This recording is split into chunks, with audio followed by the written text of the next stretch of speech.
come. We will overtake them.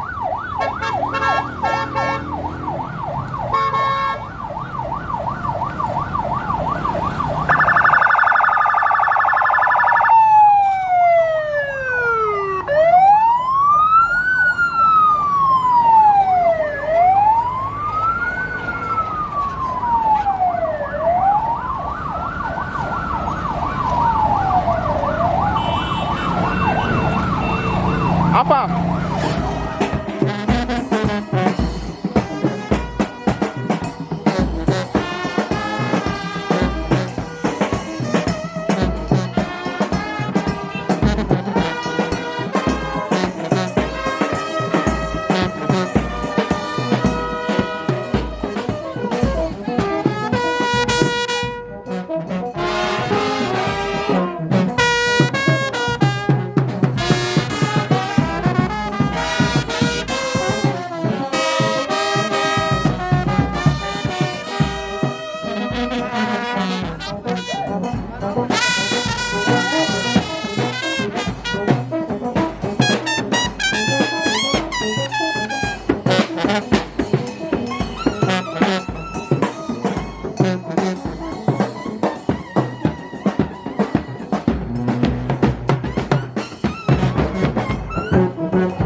If they join I will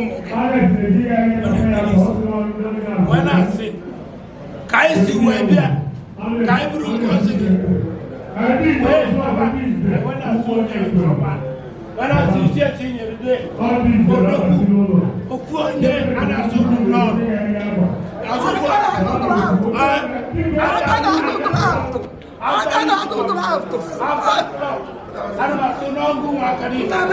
And when I sing it, Ichie come. Ntu akai ni na ti wo bia. When I say Ichie come.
The Paris Saint Catholic Church. Chinyelude come for all time now.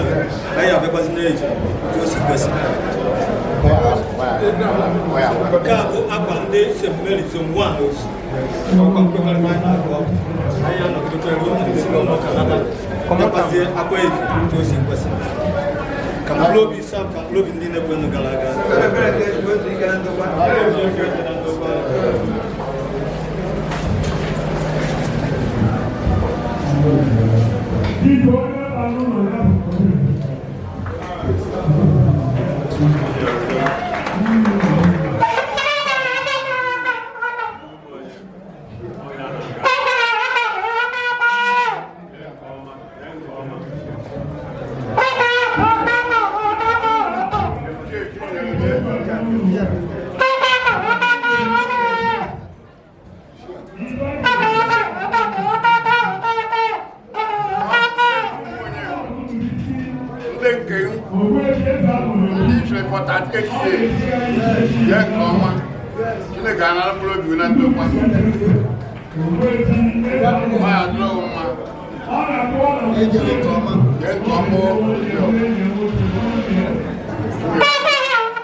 Ichie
Ichie, may your gallant soul continue to rest in peace. Zikendo, J. Kama.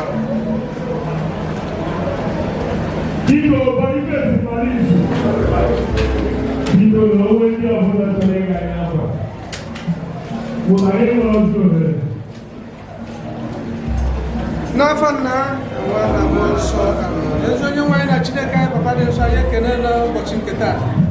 Ọ kachasị na nwanne anyị nwoke nke ịgboje onye nwe anyị. Ebe o si sọ ngọngọ ka o si wee bụrụ mmadụ papa dị nsọ nabata ya na eze gị n'aha Jizọs. Nke a bụ mkpekọrịta dị na ozu niile kwekọrịta. Nye ka anyị bịa ka anyị mezuoro gị nkwa ya wee na-asụ jee ije nke ọma n'aha Jizọs.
Samuel.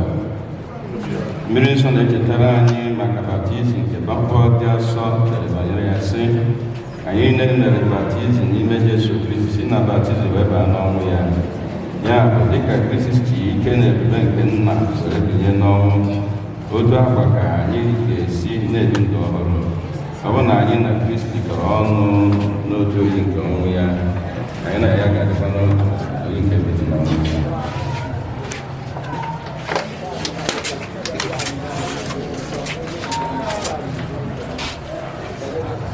Onye nwe anyị ji umeala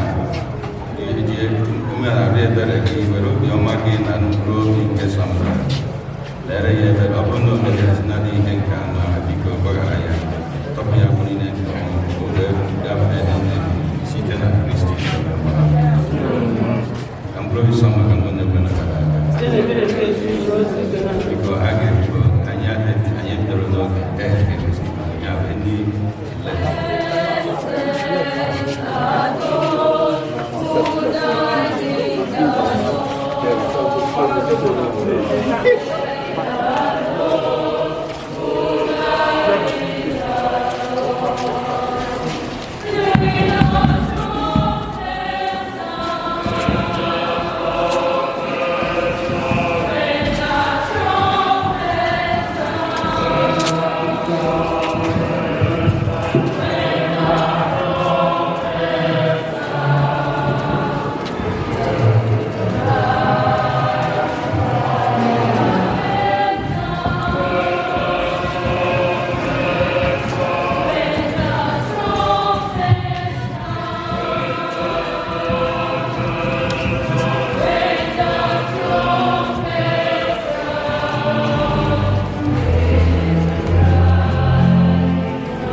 ndị fada Jesu Kristi ọ bụ iji okwukwe ka anyị gbakọtara nyefere anya dịkọrọ anyị ọnụ okwukwe anyị dị na mbilite n'ọnwụ ka anyị ga-egbakọta ka anyị were ahụ nwanne anyị na nna anyị onye nwere okwukwe ya wee tinye aka Chineke ka o merie ebere nna anyị na nna anyị bụ Samuel anyị ma mgbe ọ nọ n'ụwa ma ọ bụ obodo nwere ike ụgana ndụ nwere ike nwekọta omume anyị na-arịọ Chineke ka ọ na-arụgo obi na ndokwa ka ọ kasịkwa ndị niile ọ hapụrụ obi ka ọ bụ nke Samuel esiri ndụ kama ọ ga-abụ ihe ga-eweta ọtachiga azụ ka o weta ha aka n'ihu udo na nwere onwe n'aha Jizọs Kraịst bụ onye nwe anyị.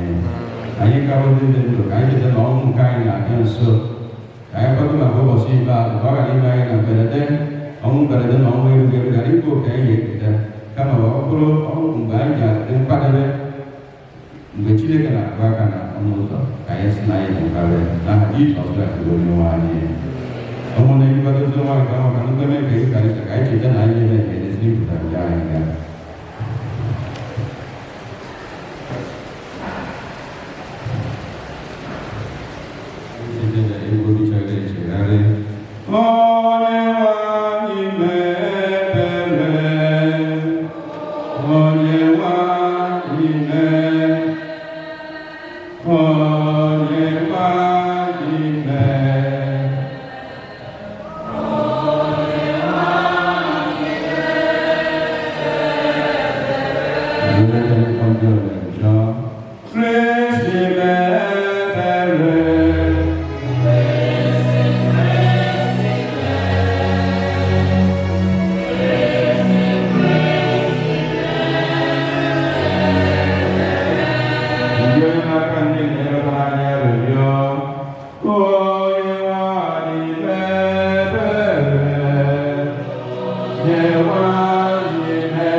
onye nwe anyị ọ dịrị gị igosi ebere na mgbaghara nke mmehie anyị ji obi umeala arịọ maka mkpụrụ obi odibo gị nwa bụ Samuel onye isi n'ụwa nọ akpọrọ hapụkwara ya n'aka ndị iro echekwara ya ebebe ma tinye iwu ka ndị mmụọ ozi gị nara ya dubata ya n'ụlọ anyị nke dị na Paradaịs ebe ọ tụkwasịrị nchekwa n'ime gị dịka ekwena ka ọ mata ọfụ nke ọkụ mmụọ ma kpọbata ya n'aṅụrị nke dị ebebe n'eluigwe site na Kristi onye ga-adị ndụ na-adịghị n'otu nke mmụọ nsọ otu Chukwu site n'ụwa ka ụwa niile.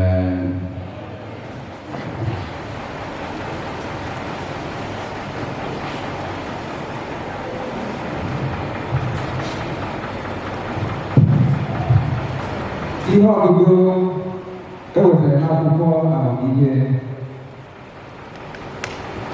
ma mkpụrụ obi ndị ezi omume dị n'aka nke Chineke o nweghị ahụhụ ọbụla ga-emetụ ha n'anya ndị nzuzu ha dị ka ndị nwụrụ anwụ ngafere ha dị ka ahụhụ n'onwe ya nhapụ ha hapụrụ anyị dị ka ịla n'iyi mana ha nwere udo n'ezie abịaghị mmadụ ha tara ahụhụ ma olileanya ha jupụtara n'uju nke anwụ anwụ ha tara obere ahụhụ mana ha ga-anata nnukwu ụgwọ Chineke n'onwe ya anwalela ha were chọpụta na ha kwesịrị ibigere ya ọ nụchala ha dịka esi anụcha ọla edo n'ọkụ bịara ha dịka aja nsure ọkụ ndị ahụ chekwuru na ya ga-aghọta eziokwu ndị kwudosiri ike ga-ebinyere ya n'ịhụnanya n'ihi na amara na ebere na-eche ndị ahụ ọ họrọ ọ na-echekwa ndị nke ya niile Ozubulu Ozubulu.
Ihe ọgụgụ ewetara n'akwụkwọ ozi Pọl dị asọ dịkara ndị Rom. Gịnị ọzọ ka anyị ga-ekwusa? Ọ bụrụ na Chineke nọnyere anyị, onye ga-emegide anyị? Ọ bụrụ na Chineke ahapụrụ otu nwa ya kama nyefee ya n'ọnwụ n'ihi anyị, ọ bụ na ọ gaghị enye anyị ihe ndị nke na-aba anyị? Onye ga-ebo ndị Chineke họpụtara ebubo? Ọ bụrụ na Chineke akpọpụla ha, onye pụrụ ịmalite? Ọ bụ Jesu Kristi? Mba, ọ bụghị naanị ịnọ ọnwụ n'ihi anyị, ma o si n'ọnwụ bilie nọrọ n'aka ndị Chineke na-arịọtara anyị arịrịọ. Onye ga-ekewapụ anyị n'ịhụnanya nke Kristi? Ọ bụ mkpagbu, ka ọ bụ oke ntaramahụhụ, ọ bụ nsogbu, ka ọ bụ oke ụnwụ, ọ bụ ịgba ọtọ, ka ọ bụ ihe ize ndụ, ka ọ bụ ụjọ mma agha? Kama ihe ndị a niile anyị karịrị ike ọgụ site n'aka onye ahụ hụrụ anyị n'anya. N'ihi na o weela m anya ma ọ bụ ọnwụ ma ọ bụ ndụ, ma ọ bụ ndị mmụọ ọma, ma ọ bụ ụmụ mmụọ dị iche iche ndị na-achị n'elu ụwa, ma ọ bụ ike ọchịchị dị iche iche, ma ọ bụ ihe dị ugbu a, ma ọ bụ ihe ga-abịa, ma ọ bụ ihe dị elu, ma ọ bụ ihe dị omimi, ma ọ bụ ihe ọbụla ọzọ ekere eke, apụghị ikewapụ anyị n'ịhụnanya Chineke nke dị n'ime Onyenwe anyị Jesu Kristi. Okwu Ozubulu.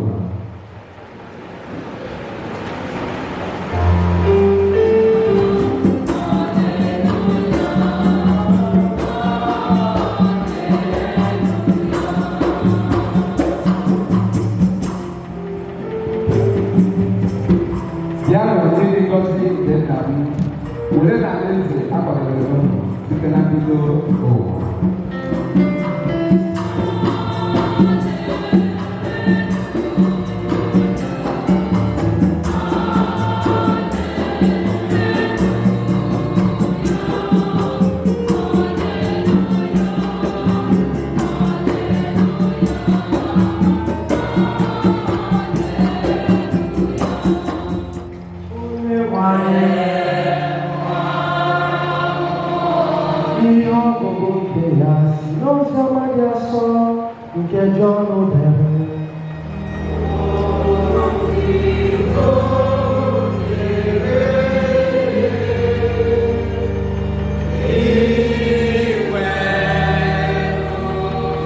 Gospel of John chapter 6. Obi alawo mmeri kwere nọ na Chineke kwerekwa nọ na n'ụlọ nna m enwere ọtụtụ ebe obibi. Ọ bụrụ na ọ bụghị otu a, agara m agwa ụlọ na m ga-aga ịkwadoro ụlọ ebe obibi. Ọ bụrụ na m aga dosara ụlọ ebe obibi, aga m abịaghachi ịkpọrọ ụlọ ka ebe m nọ bụrụ ebe ụlọ ga-anọ. Ụmụ ma ụzọ ebe m na-ala. Thomas asị ya, onye nwe anyị amaghị ebe ị na-ala. Olee otu anyị ga-esi mata ụzọ ahụ? Jizọs sịrị ya, mụ onwe m bụ ụzọ, eziokwu na ndụ. Ọ dịghị onye ọbụla nke ga-abịakwute nna m ma ọ bụghị site na m. Oziọma tosebụwa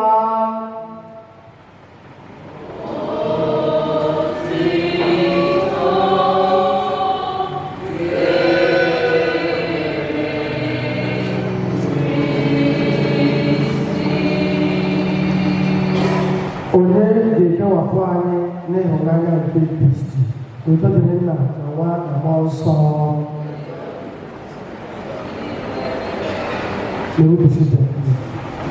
Tata dịka ndị otu Kristi, anyị agbapụkwa n'ọzọ iji ekpere na Damas wee sị nwanne anyị pụta anyị laa mma. Nke bụ eziokwu bụ na ihe nọ n'ụwa ga-agwụrịla ahụ. Ife onye ọka mmụta Martin Heidegger said that as soon as the man is born, he is old enough to die. Ya bụ na ọnwụ bụ ihe chere anyị niile n'ihu. Mana nke bụ eziokwu bụ dịka anyị siri na katikizim, kedu mgbe anyị ga-ahụ? Anyị zasị na onwe onye mgbe anyị magịrị ma mgbe ọ ga-abụ. Ọ bụ Chukwu magịrị ma oge ọ ga-abụ. Ya bụ na tata a na-ezi anyị nnukwu ozi pụrụ iche. Nwanne anyị nwoke n'ebe a n'ihu anyị tata na-ezi anyị nnukwu ozi dị iche, nnukwu ozi pụrụ iche nke anyị enweghị ike ịgụkarị na skuul ma yunivesiti any higher institution nke nọ nlerite tata. Etu o so n'ihu anyị, ọ na-akụziri anyị ihe na ụnyaahụ anyị na-enọ tata na ebe ọ nọ echi anyị ga-eme gịnị? Anyị ga-adịghị ya. Ya bụ na ụka na-akpọ anyị tata ka anyị chigharịa uche anyị na ndụ anyị na-ebi iji na-akwado nke ọma maka iso Jesu Kristi bata na alaeze eluigwe. Onye ka onye Pọl asụ n'ihe ọgwụ nke egwu ọdụ wee sị, onye nke ọbụla anyị nwere ya nke Kristi, ọ bụ mkpagbu ka ọ bụ ahụhụ, ọ bụ ihe isi ike, ọ bụ iru uju ka ọ bụ mma agha. Asị ụlọ ihe niile ndị a anyị mere gịnị? Anyị ka anyị dịka ọgụ na gịnị n'ime onye ahụ anyị na-ebi ihe dịka ndị ga-arụ ọrụ. Anyị ga-ebi ihe dịka ndị nwere ebe ha na-ebe. Dịka anyị si na katikizim, mgbe anyị nwụsịa, anyị ga-eme gịnị? Gaa n'ihu ebe gịnị? Ebe ahụ. And there is heaven and there is hell. Now, for all to prepare well for heaven, we must live in union with Jesus here on earth. We must unite our lives, our sufferings, our joys with Jesus here on earth. But I think two people, like the first John 4:8, say, God is love. In Him there is no darkness. If there is no love in our hearts, that means we cannot live in heaven with God.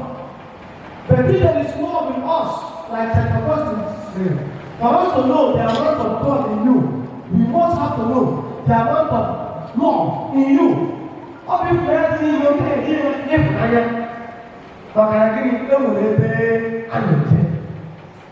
If you want to help your neighbor, help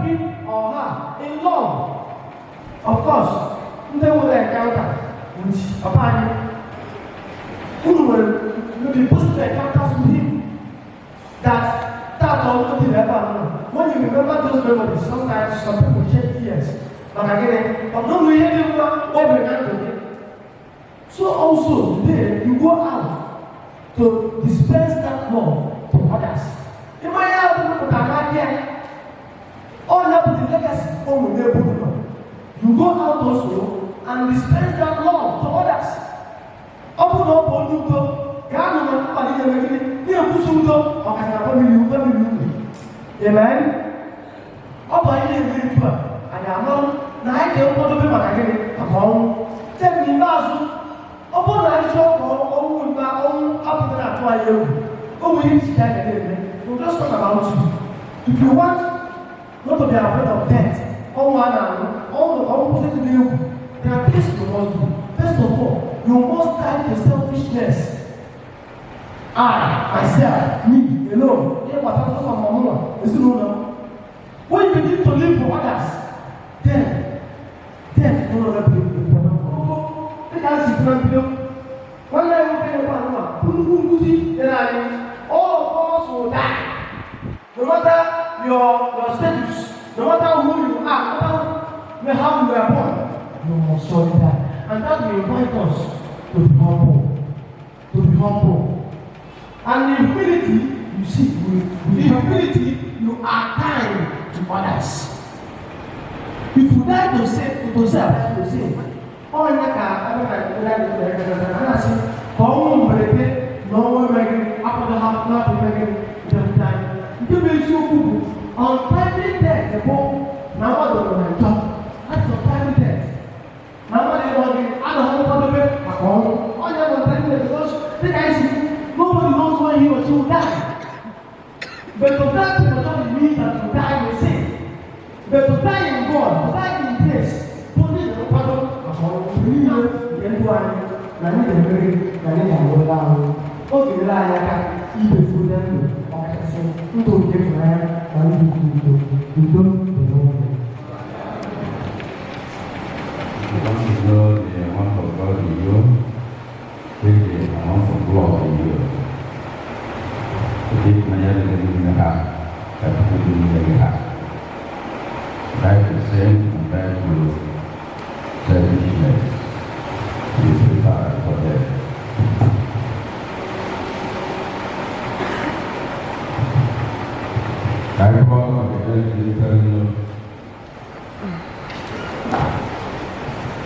Kami berdoa dan berdoa Obiegbu na penyanyi Obiegbu yang Yesus Kristus nama akan sopkan kita dan ketemu.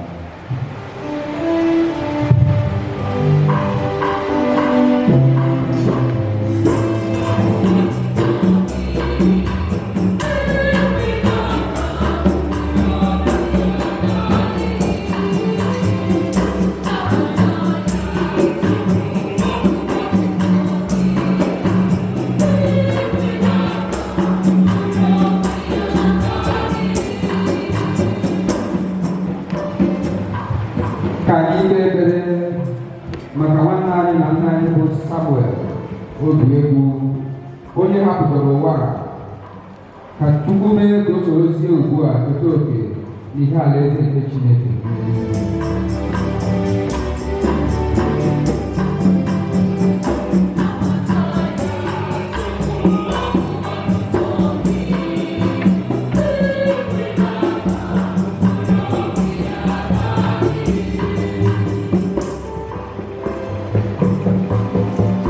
Ezumike mkpụrụ obi ndị ezinụlọ anyị, ikwu na ibe anyị na ndị na-emere anyị ọzọ ka Chineke kwụọ ụgwọ ezi ọrụ ha.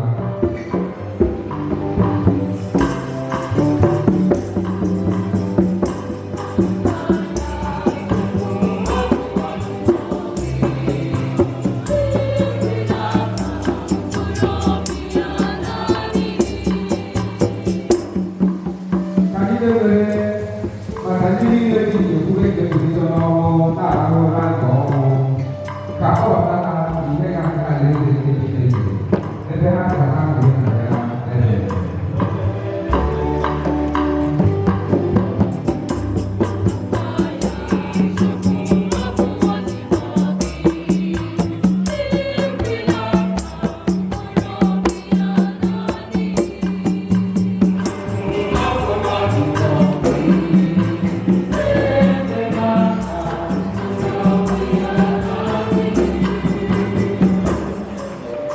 maka ndị niile gbapụrụ ebe a ikwere nkwa na aga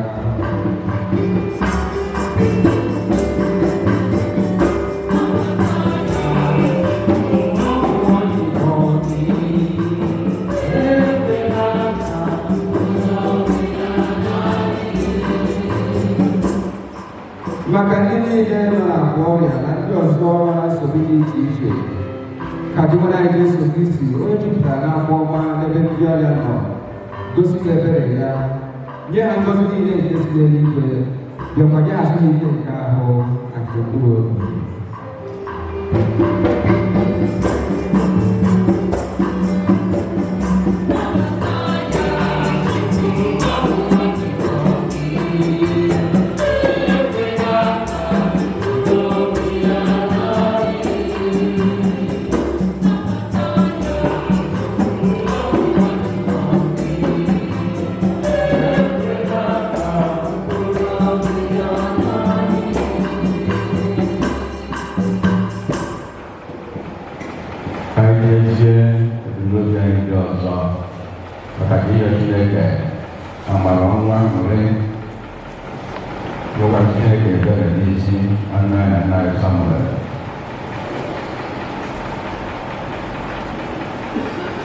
Maka upaya mendapatkan insaf maka ini kita naik dasar kita Maria kita Maria bersama ini juga jadi berlina oleh Tuhan Maha Yesus Maria jatuh dari itu kalau ini kita nama Gimana caranya kami berada pada ini, agar kita nampak orang itu semua sama. Jadi nak mula dari segala nak jadi. Dua bodoh ini.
wene kene na bakama niile n'ọnụ nsọ a maka mmemme akwamozu nke papa anyị Ichie Samuel Obiegbu. Anyị na-ekele Chineke maka ogologo ndụ nke o nyere ya ka Chineke nara ekele n'otuto n'aha Jizọs. Bịa nọnyere anyị maka mmemme akwamozu a maka na ọnwụ ofu onye parish anyị banye niile ka ọ metụtara ndị fere n'abalị ụnyaahụ bụ ebe ekele dije ma Reverend Kenneth Obiegbu Anthony Okeke John Asamoah. Mereka berada dalam nama masyarakat. Dalam saras, lima saras, ini menyalakan itu pula Chinyelude, Ichie sampai Obiegbu, Ichie Chinyelude, itu terlihat, ini yang ada. Anda nanti pada ini sisi buatnya langsung tahu. Saya kenapa ni dia lagi lah. Itu nak, oh pasti ni yang mas, dia lagi. An masuk dalam. Kalau kamu, kamu cinta Obiegbu, Ichie Chinyelude, saya juga Obiegbu tu. Buku yang mulai akan lebih terangkan mana ada cukupnya jus kita untuk makan boleh kayak buku buat rumah dan masih pun aman orang prefer orang yang berbeda yang lain dan masuk dalam dia pada mereka isi Cukup kekayaan, puji bodoh, lain maupun lain pun harus mengambil usaha santai, mana? So, era pikiran non masalah lain non, kita hasil orang yang mau puji ini, orang yang mau puji ini, lain langsung dalam katasan thank you.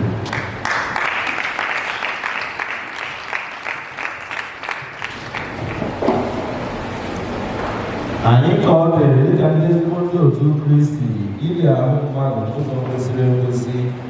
Ya mere ka anyị jiri umeala rịọ Chineke onye na-enye ihe niile ndụ ka o kulite ahụ nwanne anyị nwoke bụ nna anyị Samuel Obiegbu, onye anyị na-egwu ugbu a na-adịghị ike n'ọnọdụ ndị nsọ na site n'ike nke mmụọ nsọ, ka o mee ka o sonye n'otu ndị nsọ na nke ndị niile kwere n'ogara aga, ka o gosi ya ebere n'ikpe nke ọ ga-eme ya.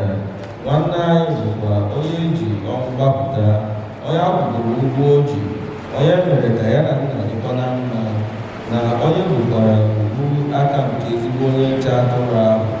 Ka Chineke mee ka onye esonye na nnukwu ọgbakọ nke eze ahụ ga-ebi ebi na aṅụrị nke na-enweghị ngwụcha na mmekọ nke ndị nsọ niile. Ndị nsọ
nna kasị obiọma n'aka gị ka anyị na-etinye mkpụrụ obi nwanne anyị bụ Samuel Obiegbu.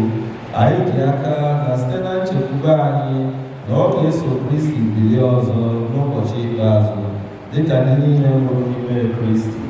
Anyị na-ekele gị n'ihi ihe ọma nke iji gozie nwa odibo gị na ndụ nke abụghị nwa anwụ. Ihe ọma ndị ahụ bụkwa ihe ịrịba ama nke anyị ji amata obiọma gị na mmekọ nke ndị nsọ n'ime Kristi. Ya mere, were ebere gee ntị n'arịrịọ nke anyị na-arịọ gị, o onye nwe anyị, were ya nye nwa odibo gị Samuel Obiegbu ọnụ ụzọ nke Paradaịs. Nyekwara ya aka bụ nyekwara anyị aka bụ ndị nọ n'ụwa ka anyị jiri nkụzi nke okwukwe na-akasịrịta onwe anyị obi ruo mgbe anyị ga-eje zute Kristi.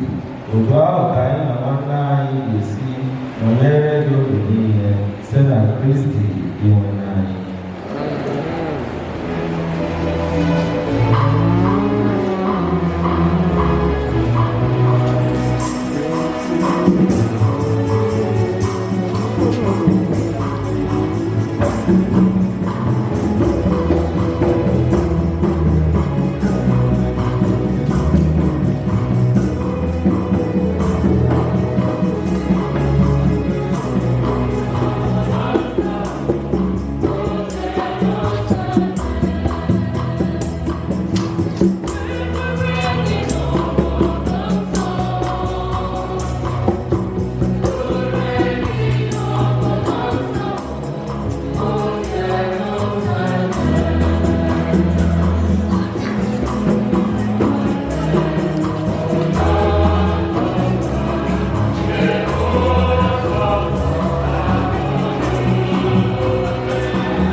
Ichie Chinyelude, Bataluko na Ozubulu. Bumba, my brother. Bataluko.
the ones. The man been there tell me cleaning up. In the face, the man says, we group picture after the man. Go down. Where they go? Let's go. You know, see, if I don't snap, I snap much more than the church. Easy.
Benny.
Chineke pụrụ ụwa bụ ndị na-emere nke ya dịka na-enwe Kristo onye ọzọ n'obi mụrụ obibi anyị ahụ anyị na-akpọrọ ya n'elu dị na ya ekwere eweta.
Yes, we can be building one on.